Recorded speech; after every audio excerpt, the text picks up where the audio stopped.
নমস্কার, কেমন আছেন সকলে? আবার এসে গেছি জীবন নদী ব্লগ নিয়ে, আপনাদের অরুণিমা। আশা করি সবাই যে যেখানে আছেন ভালো আছেন। আমিও ভালো আছি। মস্ত একটা হাই তুলে, একটা নতুন দিন, আবার একটা নতুন সকাল। সেই একই রান্নাঘর, এক ফ্রেমে বাঁধানো এক টুকরো রোদ, আর এক ফালি আমি। প্রতিদিন আমাকে আপনারা দেখবেন, আমি আপনাদের দেখব। আমাদের পরিচয় হবে, আবার হবে না। আপনি আমার হেসেলের প্রতিটি কোণা ছিনে যাবেন। আমি আপনার মাটির উনুন, বিদেশি হব, গাছপালা ভরা কোর্টইয়ার্ড অথবা মাটির উঠোন সমস্তটুকু সাপটে নেব আমার রোদ মাখা হলুদের গন্ধ আঁচলে। আমার কচি কুমড়ো পাতা, আমার ঘোতন রোদ মেখে আপনার দুয়ারে পৌঁছে যাবে, অথচ আমাদের কোনোদিন দেখা হবে না। আমি শিলপাটায় মশলা বাটতে বাটতে আপনার মাটির উনুনটির কথা চিন্তা করব। আপনি উনুনের পাড়ে মাটি লেপতে লেপতে আমার কিচেন চিমনির কথা ভাববেন। আমরা দুজনেই নিঃশ্বাস ফেলে বলবো যে আমার বোনটি কত সুখে আছে, অথচ আমরা প্রত্যেকেই আঁচলের তলায় গোপন করব নিজেদের দুঃখগুলো। আমি শখ করে শিলপাটা পাতব, আর আপনি শখ করে গাছের চারায় বিলিতি গোলাপের গন্ধ শুকবেন। আমি শখ করে কিচেন চিমনি লাগাবো, আর আপনি শখ করে মাটির উনুন বানাবেন। আমাদের জীবন আসলে হরে ধরে এক, সেই উনুন, সেই একই আগুন, একই আগুনের রং, আর তাতে সেঁকে নেওয়া হাত পা। এভাবেই চলবে জীবন, আর এভাবেই আমরা আমাদের গল্প, সুখ দুঃখ, সমস্ত হাসি কান্না ভাগ করে বলবো, ভালো থেকো, ভালো আছো তো? আমরা ভালো থাকবো এভাবেই। আমরা একটা দল তৈরি করব, একটা গোষ্ঠী তৈরি করব।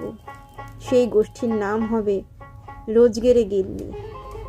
আমরা ভাতের থালায় হাত রেখে বলবো যে প্রত্যেকটা দিনের এই যে ছোট ছোট কাজকর্ম, এগুলো কতটা দামি তোমরা দেখে নাও। যারা বলো গৃহে বসে থাকা মানেই সময়ের অপচয়, গৃহে বসে থাকা মানেই অকর্মণ্যতা, তোমরা তো জানো না 24 ঘন্টার প্রত্যেকটি মুহূর্ত আমাদের কাছে দামি। আমরা প্রত্যেকটি মুহূর্ত 24 ঘন্টার প্রতিটি ক্ষণ, অনুপল পল কাজ করে কাটাই। আমাদের সমস্ত কাজের একটা পদ্ধতি থাকে, একটা নিয়ম থাকে, আমাদের ছুটি থাকে না। আর আমরা খাটি বলেই সংসারটা সুন্দর হয়। যেটুকু চৌকো ফ্রেমে যতটুকু সুন্দর আলো তোমাদের দেখাই, তার পেছনেও অনেকটা অন্ধকার আমাদের সরিয়ে রাখতে হয়।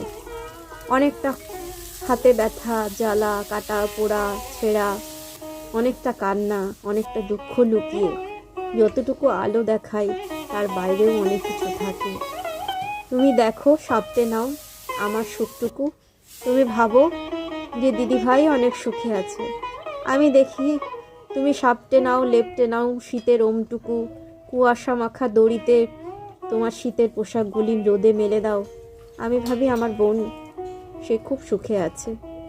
আমরা একে একে আমাদের একের সুখ অন্যের বুকে চালিয়ে দিই।